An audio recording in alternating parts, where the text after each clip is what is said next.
ये इतने टाइम से तो रोमन रेंस ने अपने दर्शन दिखाए नहीं थे, लेकिन आज रॉ में आए इस तरीके से कि सेथ रॉलिंस के साथ साथ सीएम पंक के साथ साथ बेचारे पॉल हेमन की नाक में भी दम कर दिया यार। Okay, hello chatters, my name is Rohit and you are watching Wrestle chatter.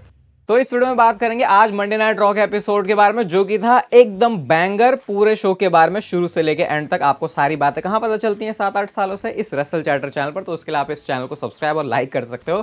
सबसे पहले जो शो की स्टार्टिंग होती है वो होती है जे ऊसो के साथ, और आज उनका ग्रेसन वॉलर के साथ मैच था। देखो ऑस्टिन थ्योरी ने चुल करी। वो मैं कह रहा था ना कि डब्ल्यूडब्ल्यू थोड़ी सी प्रॉब्लम, थोड़ी नहीं काफी ज्यादा प्रॉब्लम यहाँ पे फेस कर सकते हैं इस गुंथर और जे ऊसो की स्टोरी लाइन को आगे चलाने के लिए।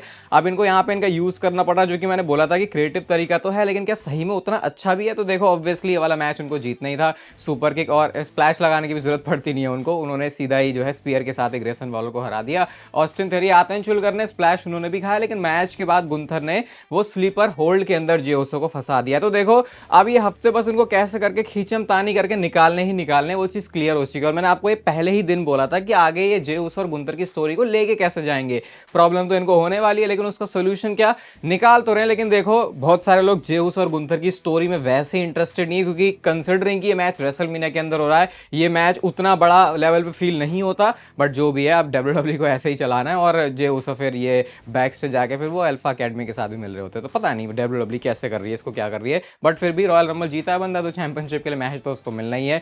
उतना बड़ा फील नहीं हो रहा है, और होता भी है। रोड टू रेसलमेनिया के अंदर तुमको बड़े धमाके ही चाहिए होते हैं। इसके बाद शो पर आते हैं नेक्स्ट लोगन पॉल, और लोगन पॉल आते हैं तो उनको भी सेम ट्रीटमेंट मिलना आप कह सकते हो शुरू हो चुका है, जैसे हम वो डोमिनिक मिस्टीरियो को देखते हैं कि बंदे को बोलने का मौका ही नहीं दिया जाता। कहते हैं आज एजे स्टाइल्स को आना था, वो तो दिख नहीं रहा। कोडी रोड्स कितना चोमू आदमी है कि इसने रॉक के ऑफर को एक्सेप्ट नहीं किया। कहते हैं रॉक को कि भाई देख, मेरी जो सोल है वो तो है सेल के लिए, तो अगर रॉक तुमको कुछ है ऐसा सीन सपाटा करना तो तुम मेरे साथ कर सकते हो। लोगों की वो बेइज्जती करते हैं। कहते तुम सारे लोग यहाँ पे बैठे हो, कुछ लोग तुम टीवी पे देख रहे हो, मुझे देखो मैं सेलिब्रिटी हूँ, मैं इसलिए रिंग में खड़ा हूँ, रिंग के अंदर खड़ा हूँ। वहां पे ना कोई एंड्रयू करके भी कोई यूट्यूबर है, कोई पॉडकास्टर है, मुझे नहीं पता, वो उसको जाके बोल रहा था कि देख ये भी सेलिब्रिटी, मैं भी सेलिब्रिटी। उनको लग रहा था कि भाईचारा निभाएंगे, लेकिन उस बंदे ने जो है पलटी मार ली। कहता है कि लोगन पॉल तुझे देखने यहाँ पे कोई भी नहीं आया, लोग यहाँ पे स्टील केज मैच को देखने आए हैं। और इसके बाद लोगन पॉल को गुस्सा आ गया, उन्होंने अटैक करना शुरू कर दिया। फिर एजे स्टाइल सेव करने के लिए आते हैं, और पता नहीं क्यों मुझे एक नेक्स्ट लेवल की सेटिस्फैक्शन मिलती है जब मैं एजे स्टाइल्स को फिनोमिनल फोरआर्म हिट करते हुए देखता हूँ, क्योंकि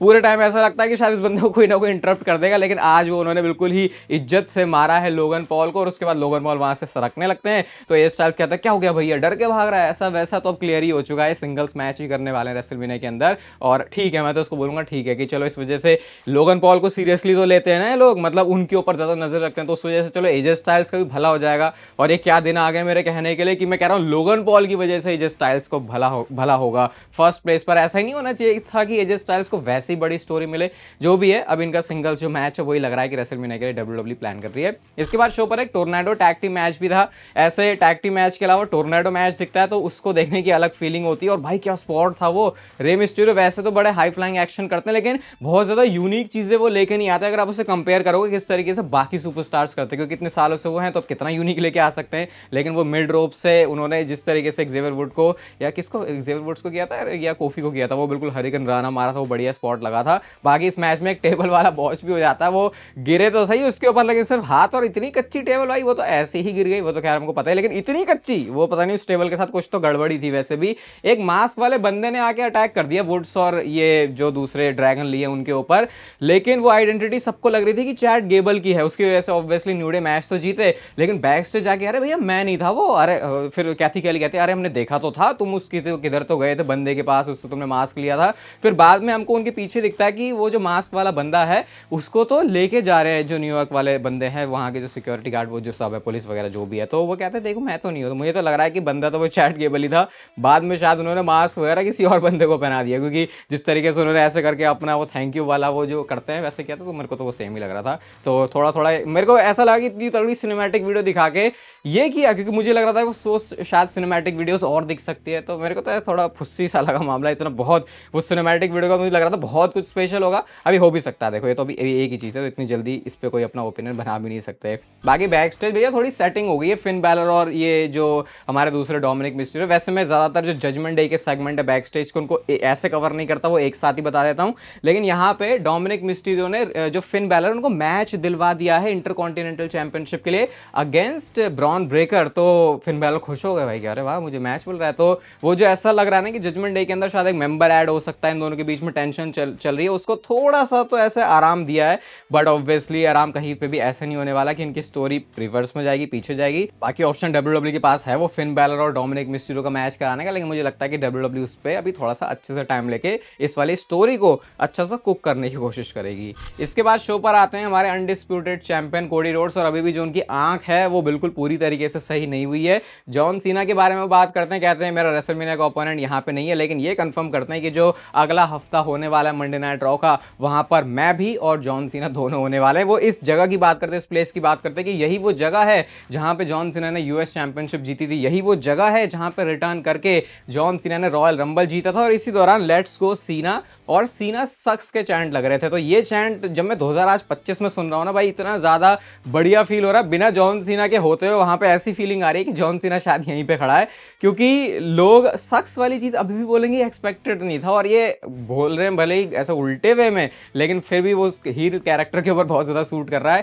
कहते हैं कि प्रॉब्लम इस बात से नहीं है कि जॉन सीना पार्ट टाइमर है, क्योंकि बहुत सारे लोगों से फुल टाइमर बेटर है। वो उस ट्वीट की बात करते हैं, और मैं क्या कह रहा था भाई तुमको, जॉन सीना के जो ट्वीट्स हैं वो स्टोरी से ही लिंक्ड हैं, अब उसको पहले से मत जोड़ना कि वो सब ज्ञान पिलाई चल रही है। अब यहाँ पे वो उसको अपनी करंट स्टोरी से भी लिंक करके देख रहे, तो उसी वाले वो जो ट्वीट है बात कर रहे होते हैं उसकी, कि बंदे ने बोला कि वो डिसिप्लिन होना चाहिए भले ही तुमको वो काम करना हो या नहीं हो, मतलब कैसा तुम्हारा मूड हो, उसकी वो बात करते हैं। कहते हैं बेस्ट फॉर बिजनेस बोला था ना तूने जॉन सीना अपने आप को, मैं बताता हूं क्या है बेस्ट फॉर बिजनेस। और वो कहते हैं कि जो 17 टाइम वाली चीज है वो तो नहीं होने वाली, और इसके ऊपर ना लिटरली क्राउड ने बू किया है कोडी रोड्स को। तो देख लो, जहां एक तरफ आप ऐसे देखते हो कि जॉन सीना को जो है नेगेटिव रिएक्शन मिल रहा है, लेकिन ये वही नेगेटिव रिएक्शन है जो आजकल मॉडर्न हील्स को मिलता है, कि उनको वो अप्रिशिएट तो करते हैं उनके गलत कामों के लिए, लेकिन साथ में स्टोरी लाइन में अच्छे से फिट बैठने के लिए वो सामने उनको बू भी करते हैं, जैसे ड्रू मैकिंटायर का कैरेक्टर। तो वही सिमिलर चीज थी यहाँ पे। कहते हैं मेरे पास वो प्रिविलेज होगा अपने सबसे बड़े हीरो का दिल तोड़ने का, जब मैं रेसलमेनिया के अंदर उनको हराऊंगा। जब ये बात भी कोडी रोड्स ने बोली तो उसके बाद उनको लोग फिर से बू करते हैं, और यहाँ पे वो कहते हैं I am the captain now, मतलब कि अब मैं हूं ड्राइविंग सीट के ऊपर,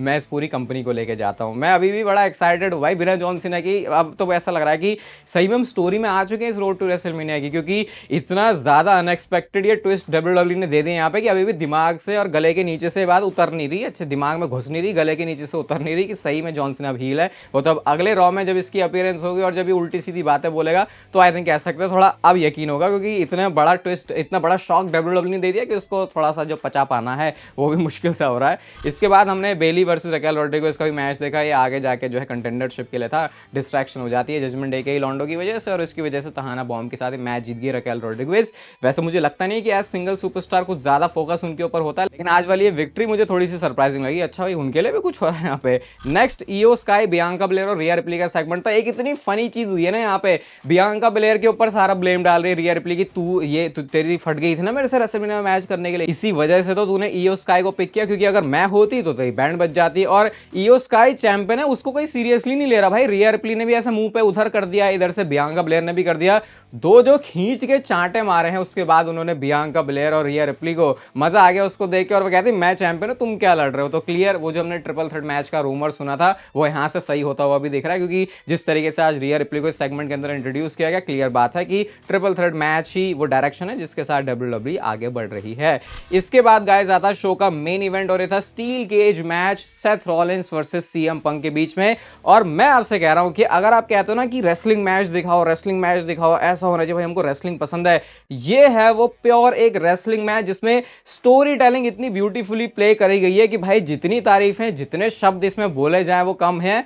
इस मैच के अंदर जो सीक्वेंसेस हैं, जो मूवमेंट्स हैं, जिस तरीके से हमने इतने सारे क्लोज फॉल्स देखे, भाई क्या क्या हुआ है इस मैच के अंदर। सबसे पहले तो इस मैच की पूरी कहानी ही ही ऐसी है कि ना इस मैच के अंदर सीएम पंक जीतने के लिए उतरा है और ना ही सेथ रॉलिंस, क्योंकि मैच में सुपरस्टार्स के बाद बहुत सारे ऐसे मौके थे कि वो पिन करके या फिर स्टील केज के ऊपर से जाके या फिर स्टील केज से बाहर ही निकल के वो किसी भी तरीके से इस मैच को जीत सकते थे, लेकिन वैसा किसी ने किया नहीं। जैसे सेथ रॉलिंस ने वो बकल बॉम्ब मारा उनको और भाई क्या बुरी तरीके से उन्होंने वो केज के ऊपर फेंका है। उसके बाद वो कह रहे हैं ले भाई खोल दिया, जा तो निकल यहां से, बट पंक तो वहां गिरा पड़ा है। इसके बाद सीएम पंक ने भी जीटीएस हिट किया, रनिंग नी लगाई, मसल दिया उन्होंने, फिर बैक पे भी मार रहा और फिर पंक कह रहे ले भाई अब तू जा, और दोनों ने मिडिल फिंगर भी दिखा दिया आज एक दूसरे को। तो थोड़ा इन्होंने और एक्सट्रीम बनाने की कोशिश करी इसको। एक मूवमेंट आता है जब सेथ रॉलिंस और सीएम पंक दोनों ही वो स्टील केज के ऊपर चढ़ गए हैं और उस टाइम पे भाई वो ड्रोन शॉट जो इन्होंने मंडे नाइट रॉ में यूज किया इतना ज्यादा वो बढ़िया लग रहा था। ऐसा लग रहा था कि जैसे कि हमने कोई गेम देखना शुरू कर दिया है, क्योंकि वो थोड़ा पर्सपेक्टिव बहुत अलग देता है, क्योंकि हमको रेगुलर जो डब्ल्यूडब्ल्यू के कैमराज हैं उनको ही देखने की आदत है।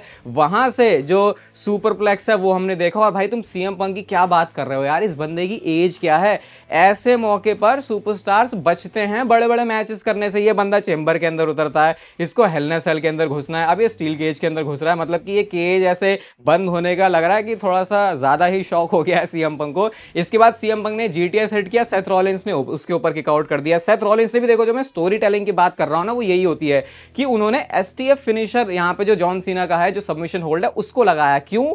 क्योंकि यही वो मूव है जिसके ऊपर पास आउट किया था एलिमिनेशन चेंबर में सीएम पंक ने। तो ये जो ऐसा कोई बात नहीं करेगा इसके बारे में, लेकिन जब आप सोचोगे तो हाँ भाई देखो कैसी उन्होंने पूरी कहानी बनाई है, इसीलिए वो डॉट्स कनेक्ट करने में बहुत ज्यादा मजा आता है। उसके बाद सीएम पंक ने भी यहाँ पे स्टॉर्म फिनिशर यूज कर लिया सेथ रॉलिंस का, लेकिन उसके ऊपर भी किक आउट हो जाता है। अब यहाँ पे ऐसा किक आउट आता है जो कि मुझे लग रहा था कि मैच यहाँ पे फिनिश है, जब सेथ रॉलिंस ने जीटीएस मारा, स्टॉम्प मारा, लेकिन उसके बाद भी सीएम पंक ने किक आउट कर दिया। और अगर ये थोड़ा कम शॉकिंग था तो भाई सेथ रॉलिंस भी सेम फैशन में, सीएम पंक भी सेम फैशन में वो किक आउट पे किक आउट करे ही जा रहे हैं। ऐसा लग रहा है खत्म भी, मतलब डब्ल्यूडब्ल्यू ना आप ऐसा मान लो कि किसी बड़े मैच के लिए ही सेव करके रखती है ऐसे फॉल्स फिनिशेस कि ऐसा नहीं भाई हम किसी मैच के अंदर दिखा देंगे, जहां पे पूरा ऐसा सीन सपाटा बनेगा वहीं पे दिखाएंगे। और भाई इसके बाद शुरू होता है बिल्कुल असली वाला ड्रामा। सेथ रॉलिंस ने मार दिया है अपना सुपर स्टॉम्प और उसके बाद उन्होंने पिन नहीं किया, वो बस कोने पे जाके देख रहे हैं। जिस तरीके से डब्ल्यूडब्ल्यू ने वो कैमरा एंगल लगाया था वो 99.999% वाली बात पता लग रहा था कि यहाँ पे बिल्कुल सही होने वाली है। और उसके बाद रोमन रेंस आ जाते भाई आज शो पर, उन्होंने पकड़ के ऐसे सेथ रॉलिंस को बाहर ही घसीट दिया। और क्योंकि अगर आप स्टील केज से बाहर निकल जाते हो स्टील केज मैच के अंदर तो फिर आप मैच के विनर हो जाते हो। तो सेथ रॉलिंस उसी पॉइंट पर बन गए इस मैच के विनर।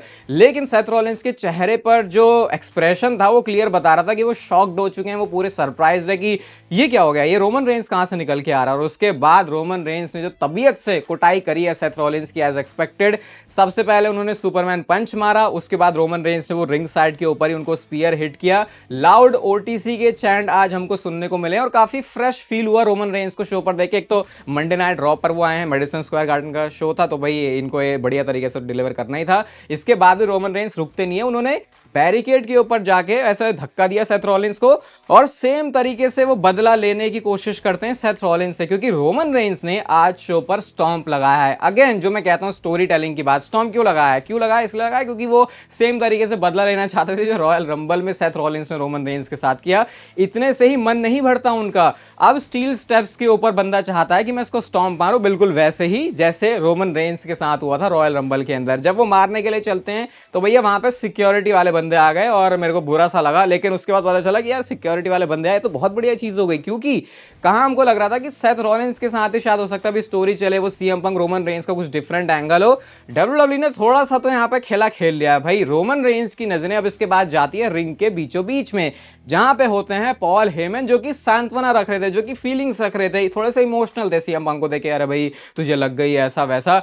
रोमन रेंस कह रहे भाई ये मेरा बंदा वहां पे जाके क्या कर रहा है, मुझे लगा रिंग में जाएंगे थोड़ी सी सेटिंग करेंगे बात करेंगे। भाई साहब रोमन रेंस ने पकड़ के केज पे सीएम पंक को इधर मारा, उसके बाद उधर मारा और उसके बाद उन्होंने रिंग के बीचों बीच में सीएम पंक को स्पीयर भी हिट कर दिया है। वो जो इमोशनल पॉल हेमन था ना वहां पे, अब उसका चेहरा ऐसा कि ये क्या हो गया, क्योंकि भाई उसका जो वो स्पेशल काउंसिल है वो तो रोमन रेंस के लिए है, लेकिन उधर सीएम पंक की भी स्टोरी है। और कहां हम कह रहे थे फेवर होगा, ऐसे सेटिंग होगी वैसे होगी, डब्ल्यूडब्ल्यू ने कहा तुम्हारी ऐसी की तैसी, हम तो ऐसा काम कर देंगे जो कि कोई नहीं सोच रहा। और उल्टा रोमन रेंस ने सीएम पंक को भी पेल दिया है और ऑब्वियसली सेथ रॉलिंस को तो उनको आज जो है पेलना ही था। यहां से अब जो क्लियर स्टोरी लाइन है वो रेसलमेनिया के लिए चल रही है। मजा आया, बहुत बढ़िया तरीके से डब्ल्यूडब्ल्यू ने इस रोमन रेंस के रिटर्न को बुक किया है। बाकी हो सकता है चैनल पर दूसरी वीडियो भी आए तो उसके लिए भी स्टे ट्यून्ड। मजा आ गया देखो शो को देख के। मेरी आज की जो शो के लिए रेटिंग रहेगी वो है 4.5 स्टार। बाकी आप अपने रिएक्शन, कमेंट सब कुछ कमेंट सेक्शन में बता सकते हो। ये वीडियो आपको अच्छी लगी तो इसे लाइक कर देना, चैनल को सब्सक्राइब कर दो ऐसे और WWE से रिलेटेड कंटेंट के लिए। और भाई तब तक के लिए लेते रहो जिंदगी के मजे।